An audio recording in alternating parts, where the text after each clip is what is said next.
অনেক অভিনন্দন জানাচ্ছি, বড়দিনের শুভেচ্ছা, তুলসী পূজন দিবসের শুভকামনা এবং শ্রদ্ধেয় ভারতরত্ন স্বর্গীয় শ্রী অটল বিহারী বাজপেয়ী জন্ম শতবার্ষিকীর আজকে শুভ সূচনার অনেক অনেক শুভেচ্ছা। আমি বেশি সময় নেব না, খুব সংক্ষিপ্ত বক্তব্য রাখবো। আমার আগে সৈকত খুব সুন্দরভাবে কিছু বিশেষ বিন্দু, কিছু বিশেষ বিষয় আপনাদের সামনে রেখেছেন। আমার একটা কথা বারবার মনে হচ্ছিল, এবং এখানে অধ্যাপক শোনা যাচ্ছে, এখানে অধ্যাপক এবং জেলার ভারতীয় জনতা পার্টির জেলা সভাপতি শিক্ষাবিদ মনোরঞ্জন জোয়ারদার মহাশয় আছেন, এবং তার এই মন্ডলের টিম, এই জেলার টিম, সবাইকে সাধুবাদ জানাচ্ছি যে এত কম সময়ের মধ্যে আমরা সবাই এখানে একত্রিত হতে পেরেছি। এবং আমার মতন অগণিত সদস্য, আমরা তো সবাই সদস্য এখন, অগণিত সদস্য সহ সদস্যদের শুভেচ্ছা জানিয়ে বলছি যে আগামী 1 বছর আমাদের প্রতি মুহূর্ত অটল বিহারী বাজপেয়ীর কথা মানুষের কাছে, মানুষের সম্মুখে রাখতে হবে। এই বর্তমান প্রজন্ম যারা হয়তো অটল বিহারী বাজপেয়ীর কথা খুব কম শুনেছে বা শোনেনি, তাদের সামনে আমাদেরকে এই মহাজীবনের কথা বারবার কিন্তু তুলে ধরতে হবে। স্বাধীনতা অর্জন করা যেমন একটি সংগ্রাম ছিল, স্বাধীনতা অক্ষুণ্ণ রাখাও ঠিক তেমনি একটি সংগ্রাম ছিল। এবং আমার একটা কথা মনে পড়ছে যে অটলজি যখন প্রথম প্রধানমন্ত্রী হলেন, এবং প্রথম প্রধানমন্ত্রী হলেন 13 দিনের জন্য, ভারতের ইতিহাসে নজিরবিহীন যে একজন প্রধানমন্ত্রী নির্বাচিত হলেন, তিনি 13 দিন পর তাকে ইস্তফা দিতে হল। কেননা তার বিরুদ্ধে যারা দাঁড়িয়েছিলেন, তারা তাকে প্রধানমন্ত্রী হিসেবে সমর্থন করতে অরাজি ছিলেন, এবং তিনি প্রধানমন্ত্রী হয়ে কোন রকম বেচা কেনার পক্ষপাতী ছিলেন না, বেচা কেনা শুরু করেননি। আমরা তখন কলেজে, এবং তিনি যখন প্রথম প্রধানমন্ত্রী হলেন, এখনো সেই অনুভব, একটি অদ্ভুত আনন্দ যে প্রথমবার একজন অকংগ্রেসী ভারতীয় জনতা পার্টির সরকার গঠন করেছেন, প্রধানমন্ত্রী হয়েছে। অতীতে যদি আমরা দেখি, আমি বারবার মনে পড়ছে, এবং ভুলে গেলে, বিশেষ করে আমাদের ভুলে গেলে চলবে না, ভারতবাসীর ভুলে গেলে চলবে না, বাঙালির ভুলে গেলে চলবে না, সেই 11ই মে 1953 সাল ডক্টর শ্যামাপ্রসাদ মুখার্জি সেতু পেরিয়ে জম্মু কাশ্মীরে প্রবেশ করলেন, এবং তিনি সেখানে প্রবেশ করলেন বিনা পারমিটে।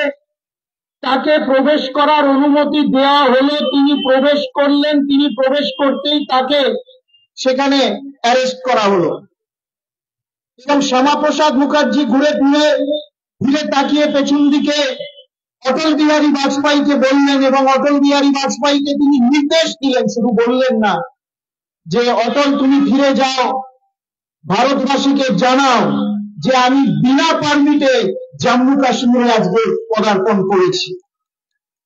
এবং একটা অদ্ভুত পরিস্থিতি আপনারা সবাই ভেবে দেখবেন যে একজন জম্মু কাশ্মীরে ঢুকে গেলেন, ভারতের স্বাধীনতা, ভারতের একতা, ভারতের সংবিধানকে অক্ষুণ্ণ রাখার জন্য, এবং তিনি নির্দেশ দিলেন আরেকজনকে ফিরে যেতে, ভারতবাসীকে জানাতে ভারত এক, ভারত অক্ষুণ্ণ, ভারতের সংবিধান সারা ভারতবর্ষে লাগু হবে আগামী দিনে, এই বার্তা নিয়ে তিনি নির্দেশ দিলেন।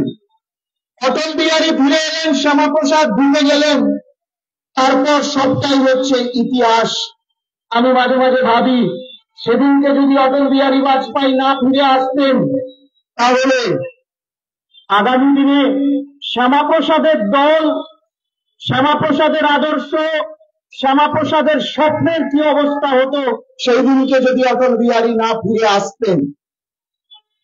1957 সাল দ্বিতীয় সাধারণ নির্বাচন, সেই দ্বিতীয় সাধারণ নির্বাচনে প্রথমবার তিনি নির্বাচিত হলেন। এমন অবস্থা তখন ভারতীয় জনসংঘের ক্যান্ডিডেট পাওয়া যেত না, এমন অবস্থা তখন ভারতীয় জনসংঘের যে ক্যান্ডিডেট পাওয়া যেত না। এখন তো লাঠালাঠি মারামারি হয় টিকিটের জন্য, তখন ধরে ধরে আনতে হতো, বলতে হতো ভাই তুমি ভারতীয় জনসংঘের টিকিটে লড়বে, তুমি ক্যান্ডিডেট হও, তুমি লড়বে, বারণ করে দিত লোকে। তো নিজেদের পকেটের খরচা করে জামানত বাজার হয়ে যাবে, জনসংঘের টিকিটে যদি দাঁড়ায় আমরা জনসংঘের ক্যান্ডিডেট হব না, ক্ষমা করে দিন, এগিয়ে যান।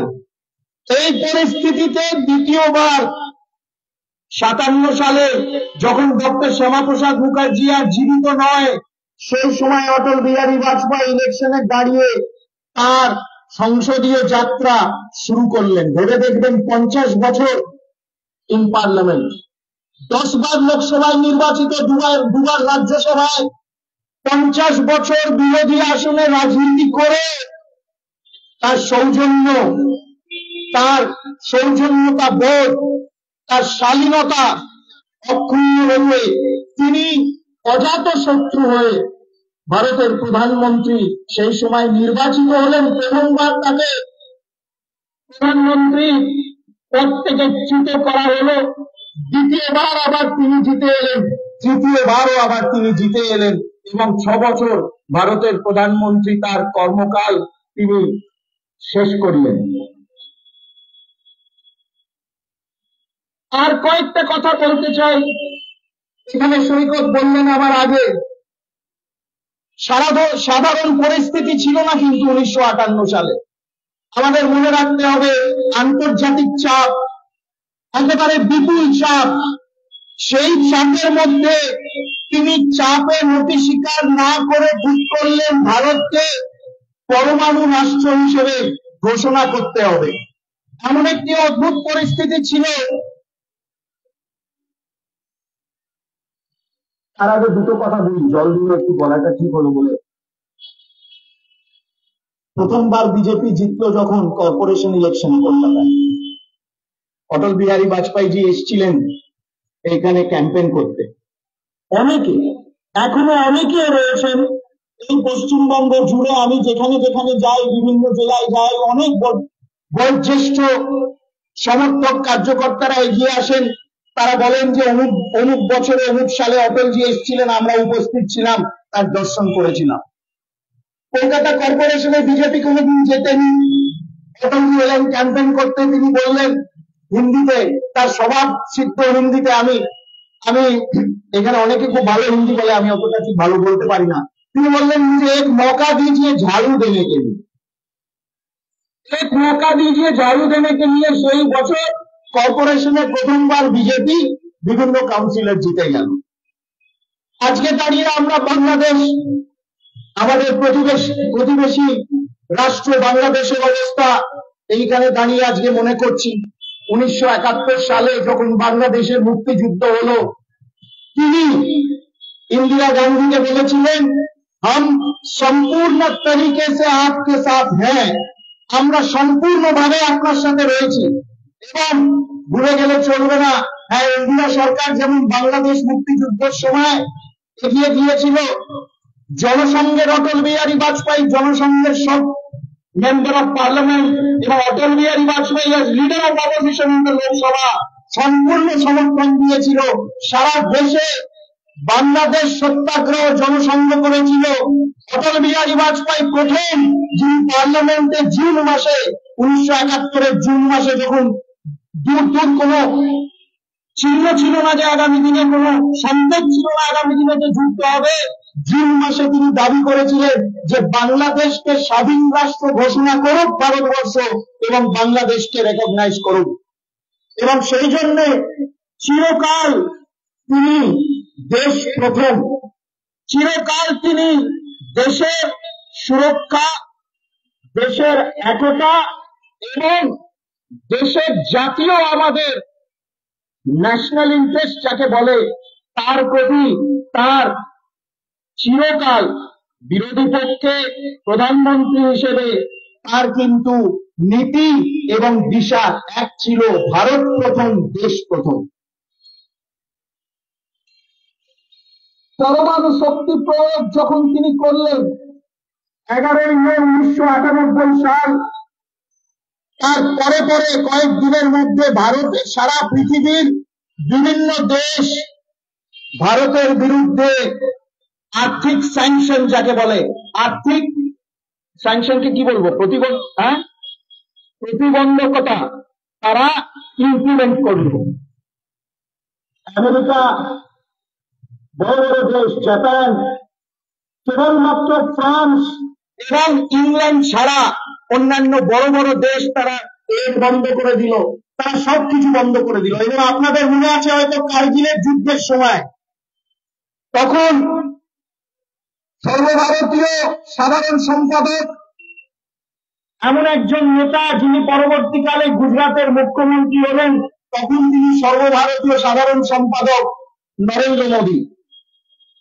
তিনি গেছেন কার্গিলে, তখন সৈন্যদেরকে রিলিফ মেটেরিয়াল পৌঁছানোর জন্য তাদের জন্য খাবার দাবার নিয়ে গেছেন, সেইখানে বাংকারে ঢুকেছেন এবং সেইখানে দেখছেন অটল বিহারী বাজপেয়ী অল ইন্ডিয়া রেডিওতে ভাষণ সৈন্যরা শুনছে এবং সেখানে তিনি বলছেন, প্রধানমন্ত্রী অটল বিহারী বাজপেয়ী বলছেন, আমাকে মার্কিন যুক্তরাষ্ট্রের রাষ্ট্রপতি আমেরিকায় আসার জন্য আহ্বান জানিয়েছেন যে আসুন আমেরিকায় আমরা এখানে বসে সমাধান করি।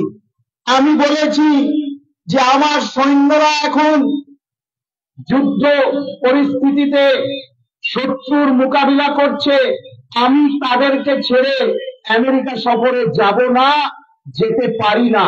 এই শুনে আমাদের জওয়ানদের আরো বেশি করে তাদের মনোবল সুদৃঢ় হয়েছে। স্বয়ং প্রধানমন্ত্রী নরেন্দ্র মোদী লিখে গেছেন, এই কথা লিখেছেন তার ডায়েরিতে। আমি কোন রাজনৈতিক বক্তব্য আজকে দেব না, ঠিকই করেছি, কিন্তু ইতিহাসের খাতে কয়েকটা কথা বলা জরুরি।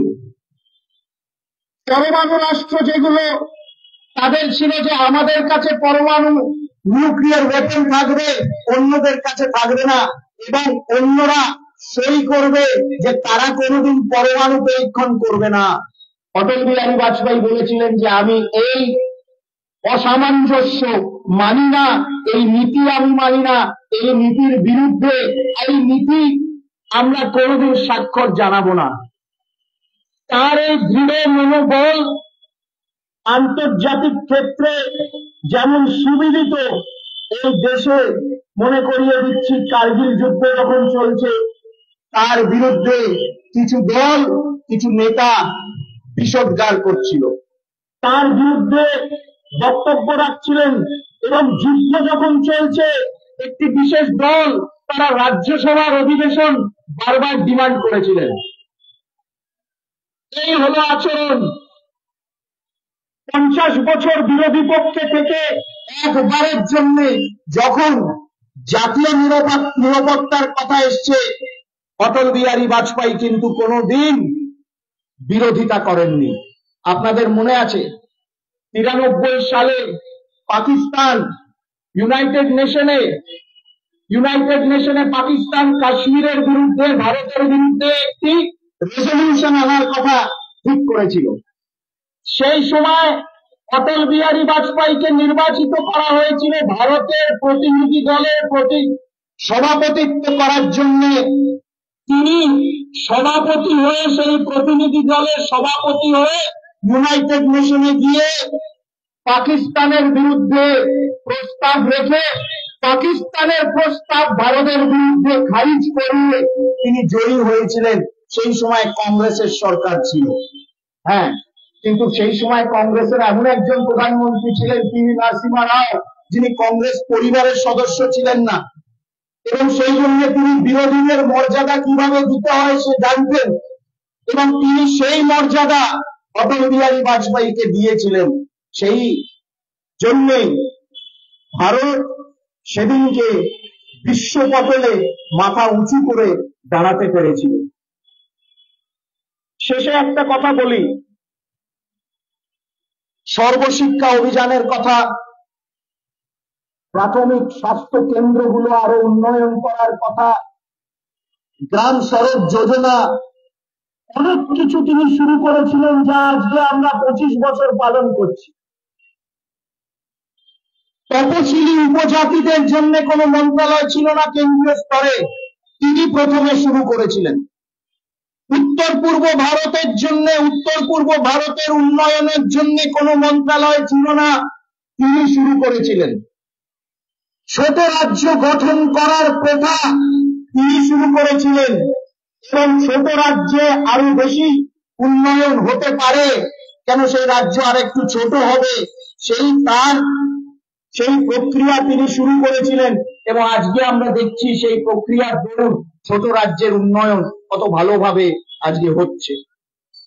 কিন্তু এই সবের ঊর্ধ্বে উঠে আমরা যদি দেখি, তিনি এমন একটি সময় প্রধানমন্ত্রী হয়েছিলেন এবং এই 50 বছর বিরোধী পক্ষে থেকে ভারতের, স্বাধীন ভারতের বিরোধীদের নেতৃত্ব দিয়েছিলেন। সেই বিরোধী নেতৃত্বের যে একটি স্ট্যান্ডার্ড, সেই স্ট্যান্ডার্ড আজকের বিরোধীরা যদি একটু অনুধাবন করেন, আমার মনে হয় তাদের পক্ষেও ভালো হবে, তাদের রাজনীতির পক্ষেও ভালো হবে, দেশের পক্ষেও ভালো হবে। আজকে ভারতের প্রধানমন্ত্রী নরেন্দ্র মোদী অটল বিহারী বাজপেয়ীর নেতৃত্বে বহুকাল কাজ করেছিলেন। এক অর্থে বলা যেতে পারে তিনি অটলজির মানসপুত্র। অটল বিহারী বাজপেয়ী যা শুরু করেছিলেন, যা করে যেতে পারেননি, যা করেছিলেন তা অনেক গুণ আরো বাড়িয়েছেন প্রধানমন্ত্রী নরেন্দ্র মোদী। এবং অটলজি যা করে যেতে পারেননি কিন্তু কয়েকবার চেষ্টা করেছিলেন ধারা 370 বিলুপ্ত করার, সেই ধারা 370 বিলুপ্ত করে অটল বিহারী বাজপেয়ীর মানসপুত্র হিসেবে প্রধানমন্ত্রী নরেন্দ্র মোদীকে আমরা যদি আখ্যা দিই খুব কম হবে না, এই আমার বলার ছিল। শেষে একটা কথা একটু বলি, 1 মিনিট নেবে। আপনাদের মনে আছে সেই আনন্দবাজারে একটি ছবি, প্রধানমন্ত্রী অটল বিহারী বাজপেয়ী এসছেন এবং একটি বিশেষ ব্যক্তির বাড়িতে গেছেন। সেই বাড়িতে গিয়ে নিজের গাড়ি থেকে ভারতের প্রধানমন্ত্রী নেবে সেই বিশেষ ব্যক্তির মাতৃদেবীর পা ছুঁয়ে প্রণাম করলেন। আপনাদের মনে আছে তো আনন্দবাজারে সেই ছবিটা? যার মার চরম সুরঙ্গি প্রণাম করেছিলেন, তাকেও বলবো, অনুরোধ করব যে আপনিও 1 বছর একটু অটল বিহারী বাজপেয়ীকে স্মরণ করুন। তিনি যখন প্রধানমন্ত্রী ছিলেন এবং আপনি সেই ক্যাবিনেটে ছিলেন, অনেক সাহায্য আপনাদের করেছিলেন তিনি। আপনি অনেক জ্বালাতন করেছিলেন তাকে, তাও তিনি অনেক সাহায্য করেছিলেন। এবং একজন প্রধানমন্ত্রী হয়ে তার নিজের সম্বন্ধে কোন রকম অ্যারোগেন্স ছিল না। কটূক্তি তো দূরের কথা, তার ভাবভঙ্গিতে, তার চেহারায়, তার বক্তব্যে, তার বিরোধীদের প্রতি কোনদিন তিনি বিষোদ্গার বা কটূক্তি করেননি। সেই সৌজন্যের রাজনীতির প্রতীকও ছিলেন অটল বিহারী বাজপেয়ী, এবং সেই সৌজন্যের রাজনীতি হচ্ছে ভারতেরই রাজনীতি, ভারতের স্বভাব এবং আমাদের রাজনীতির স্বভাব। সেই স্বভাব যাতে ফিরে আসুক, দলমত নির্বিশেষে সবাই অটল বিহারী বাজপেয়ীজিকে স্মরণ করুক, তাকে শ্রদ্ধা জানাক, তাকে কৃতজ্ঞতা জানাক। কেন তিনি দলমত নির্বিশেষে অনেকের জন্য, অনেক দলের জন্য, অনেক নেতার জন্য অনেক কিছু করেছেন, কিন্তু ফলাও করেননি সেগুলো। তিনি কোনোদিন বৈষম্য করতেন না, তার জন্য ভারতবাসী তাদের জন্য, তাদের হয়ে তিনি কাজ করেছেন, তাদের প্রধানমন্ত্রী হয়ে তাকে সেই জন্য স্মরণ করে তাকে আগামী 1 বছর আমরা তার বিভিন্ন ভাবে এখন অনেক প্রোগ্রামও চলছে। আপনাদের মনোরঞ্জন দা আগামী দিনে আরো বেশি অনেক বিভিন্ন স্তরে কার্যক্রম হবে, জাতীয় স্তরে হবে, রাজ্য স্তরে হবে, আমাদের জেলা স্তরেও হবে। আমরা যাতে নিরলস ভাবে এবং আমাদের সম্পূর্ণ শক্তি দিয়ে, উৎসাহ দিয়ে তাকে যাতে আমরা স্মরণ করি, তার প্রতি শ্রদ্ধা নিবেদন করি এবং বিকশিত ভারত, এক ভারত, এক ভারত, এক সংবিধান, এই হলো অটল বিহারী বাজপেয়ীর প্রতি আমাদের শ্রদ্ধা এবং আমাদের হৃদয়ের অর্ঘ। আপনারা সবাই ভালো থাকবেন। এবং আমি বলছিলাম যে আপনাদের মধ্যে কেউ হয়তো তার কবিতাগুলো বাংলায় অনুবাদ করতে পারে, বাংলায় অনুবাদ করতে পারে আছে, খুব ভালো। তো আমি বলছি যে আরো বাংলায় অনুবাদ করে পুস্তিকা বার করা যায় এবং এই তুষারদাকে দিয়ে আমরা বিভিন্ন স্তরে বিভিন্ন ধরনের প্রোগ্রাম করা যেতে পারে। এবং বিশেষ করে তার কবিতার দিকে একটা বিশাল তার প্রতিভা ছিল, সেই প্রতিভাকেও মাথায় রেখে বিভিন্ন ভাবে সারা বছর শিক্ষা, সংস্কৃতি, তারপর সুশাসন সব মিলিয়ে অনেক কিছু করা যেতে পারে। একটা খুব পজিটিভ এজেন্ডাকে পুশ করা যেতে পারে। আপনাদের অনেক অনেক ধন্যবাদ। সবাই ভালো থাকবেন। অনেক শুভেচ্ছা।